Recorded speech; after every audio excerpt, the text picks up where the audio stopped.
Hey, what is up, everybody? This is Stevie Breach coming to you here today. We are sitting here talking about the upcoming WWE No Mercy pay-per-view, which is going to be coming to you live from Sacramento, California.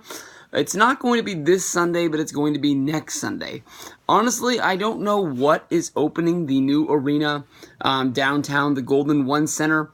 This is going to be the new home of the Sacramento Kings, as well as the new home of WWE coming to Sacramento. No longer will be going to Arco Arena anymore. If anybody has watched my videos for a long period of time and cared about anything more than the wrestling videos, I think if you go back to around 2013, there was a real feeling that the Sacramento Kings were going to be leaving Sacramento and moving to either Seattle, Las Vegas. There was a city in Virginia Beach that wanted to bring the Kings to them.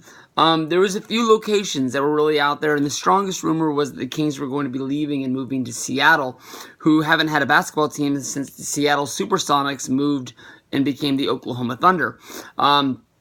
Everything was really announced that it was going to be going down. I believe this is when the Maloofs still owned the team.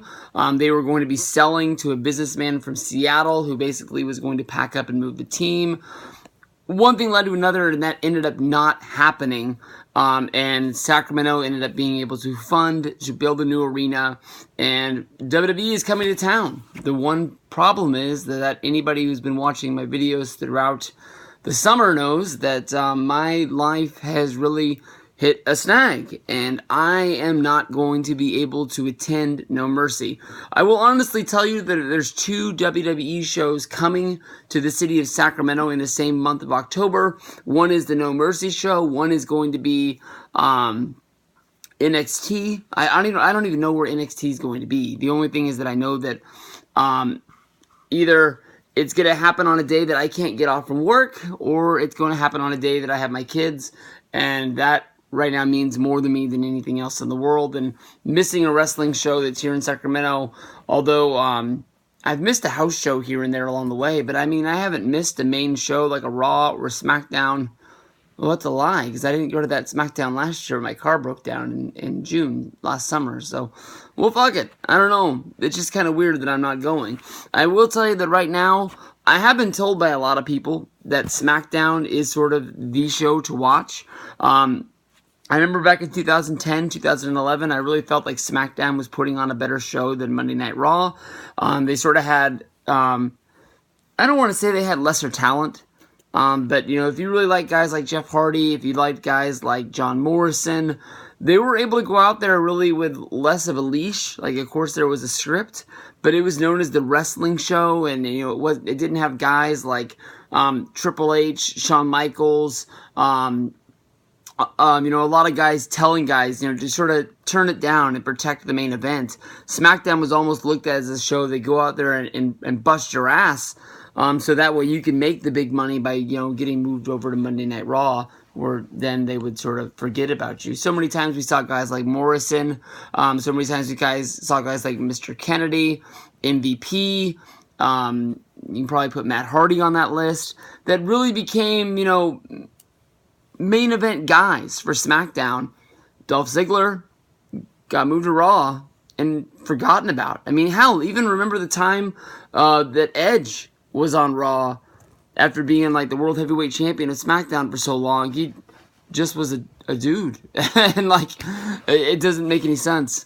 But it sort of seems like SmackDown, from a lot of people's videos and a lot of reports that I listen to about the show, sort of is becoming this must-see show for wrestling fans, because it is about wrestling. The main event of this upcoming show is going to be John Cena going up against AJ Styles and Dean Ambrose. This, of course, is going to be for the WWE World Heavyweight Championship, unless they've renamed that belt, and I haven't really thought about it. You know, in the last 2 weeks, we've had really good main events. We had John Cena losing a match to Dean Ambrose. I've gone back to WrestleMania 32 1,000 times, talking about the fact that I really was thinking that they were going to let Dean Ambrose beat Brock Lesnar. If you think about it, we haven't seen Brock do anything remotely interesting since WrestleMania.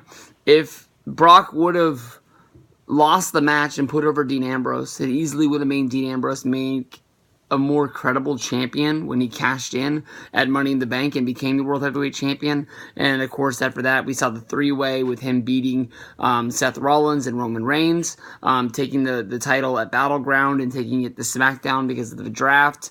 You know, it just seems like that whole run before losing at Backlash to AJ Styles didn't really mean a lot. And and maybe that was because Dean Ambrose never really did anything more than mid-card stuff. And, you know, even though he did cash into Money in the Bank, even though he did win a three-way, it was almost like he was almost the forgotten member of the Shield, and he just didn't really have any exclamation points to bring people to SmackDown when he was a World Heavyweight Champion.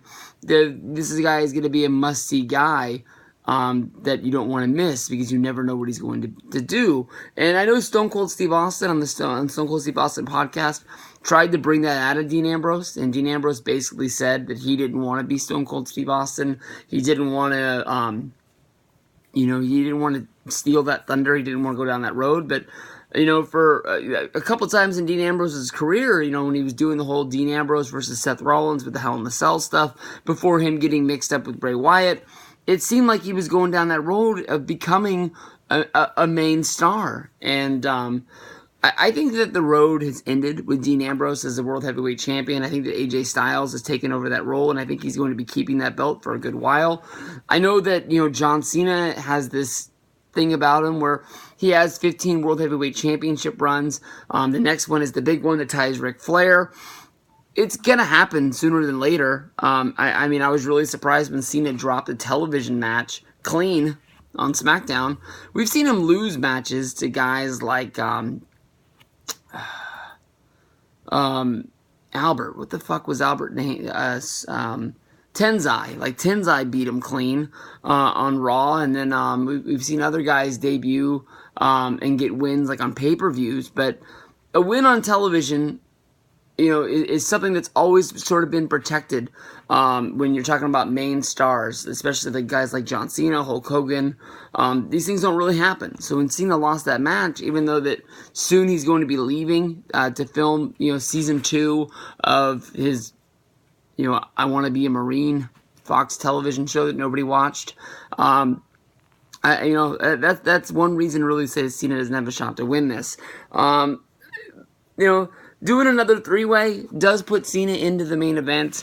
I think everybody wanted to see another Cena versus AJ Styles one-on-one match. And honestly, I don't know why you didn't go down that road. When I think that would really have been something that really wanted to bring people in. But maybe if Cena is going to be exiting, stage left after this match, maybe that's the reason why they didn't want to go in that way. To me, honestly, AJ Styles doesn't have any reason to drop that title. I think that honestly, it's going to be a big match. I know that honestly, I don't know anything else that's going to be going on that show. I know that The Miz has the Intercontinental Championship. I don't even know who he's feuding with. I don't know any of the other feuds that are involved on there other than the Usos and the Jordan and Gable. I know that Rhino and Heath Slater have the tag belts, but I don't even really know who's going to be going against them at the pay-per-view to get a shot at it. Maybe that's what they're figuring out next week, or maybe they did it yesterday and I just didn't hear about it yet because I haven't listened to Filthy Four Daily on F4W with Filthy Tom Lard doing the SmackDown report. So those are my thoughts on No Mercy coming up. I know that's going to be weird that I'm not going to be going to a show, giving you a day in the life. I know that my buddy Zach is going to be going. I know that Victor's going to be going. And a few other people. I'm sure Mario will be there. Your normal cast and crew of people from Sacramento. I know that it's a bummer. I want to go down there and see the finished product of what the arena looks like. So maybe I'll be able to do that. I guess Friday, if I'm going to do it. Friday's going to be the only day I can do it. So maybe I'll go down there, make my prediction video in front of the new stadium, and sort of kick that off that way. But go back and watch the old video. Last year, during the summer in August, when I was supposed to go to Bola, I went down and I made a video showing off of what The arena looked like as they were building it, and it was really cool because you could still see them building the outside as well as the inside at the same time. I talk a lot about what this arena means to me as a person who's lived in Sacramento almost his entire life, as well as what this means to the city of Sacramento, what this means to the Sacramento Kings. And I honestly thought they'd be putting a better team on the court this season. So anybody who's made it this far in the video still, cares about the Sacramento Kings, I apologize. We're not going to be good again this year. Next year, Rudy Gay won't be on the team anymore. He's already announced that he doesn't want to resign with us. Guess what, Rudy? We didn't want to resign you in the first place anyways. So I think that's like $13 or $14 million that's coming off the books. I know that there's some pieces that are missing. Honestly, when I look at the Sacramento Kings, I think that they're going to be a worse team this year than they were last year. So it's going to take a miracle to get some more wins to make it playoffs, but it's been a long time. Hopefully, we can find a way to keep Boogie Cousins here because he's our best player, and I don't see how we get better by subtracting him. But back to wrestling. No Mercy this Sunday. Bet it all on AJ Styles.